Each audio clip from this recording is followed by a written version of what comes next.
आज बात करते हैं अगजान मूवी के बारे में जो 1923 में रिलीज हुई थी। इसके डायरेक्टर थे बेंजामिन जी और स्क्रीन प्ले भी उन्हीं की थी।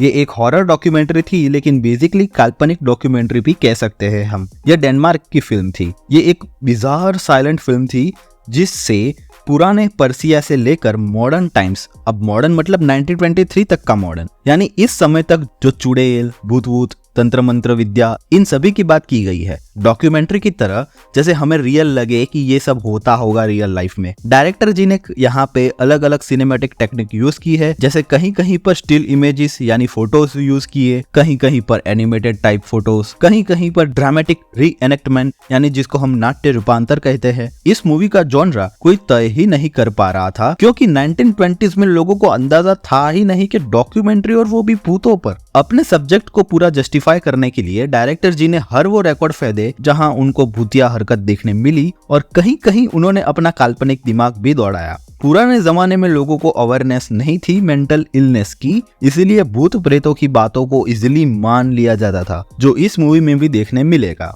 फिल्म के कुछ सीन्स बहुत अजीब थे, जैसे कि एक वुमेन 2 दैत्य को जन्म देती है। अलग अलग टाइप के डेविल भी देखने मिलते हैं, जहाँ कुछ कुछ इंसानों जैसे दिखते हैं और कुछ बिल्ली, पिग्स जैसे। और एक सीन में तो डायरेक्टर साहब खुद भी शैतान बन गए थे। वैसे ये एक नया आइडिया था कि भूतों की डॉक्यूमेंट्री जहां पुराने सारी अफवाहों को सच बताया जाता है, लाइक उन सभी चीजों का नाट्य रूपांतर किया जाता है। अब सच कहूँ तो मुझे काफी नींद आई थी इस मूवी में। एक तो 1.5 घंटे की मूवी, लेकिन स्टिल इतनी लंबी लगती है कि मन होता है यार कब खत्म होगी। दूसरी बात, विकिपीडिया को साथ में रख के मूवी को देखना पड़ता है, क्योंकि कुछ कुछ अफवाहें समझ आती है लेकिन कुछ कुछ तो ऊपर से निकल जाती है। हाँ, एक बात अच्छी थी कि इफेक्ट्स और मेकअप, सेट डिजाइन भी काफी ऑसम थे और हमें अपनी इस काल्पनिक दुनिया और क्रीपी दुनिया में ले जाने के लिए इफेक्टिव भी थे। लगा ही नहीं कि हम कोई मूवी देख रहे हैं सीरियसली। लाइटिंग इफेक्ट्स भी अच्छी थी, खासकर मेन हॉरर सीक्वेंस में, लेकिन कुछ कुछ जगह देख के लगा कि पुराने लोग लड़कियों के सच में दुश्मन थे, आज भी है। बदला लेने के लिए उनको चुड़ैल तक कह देते थे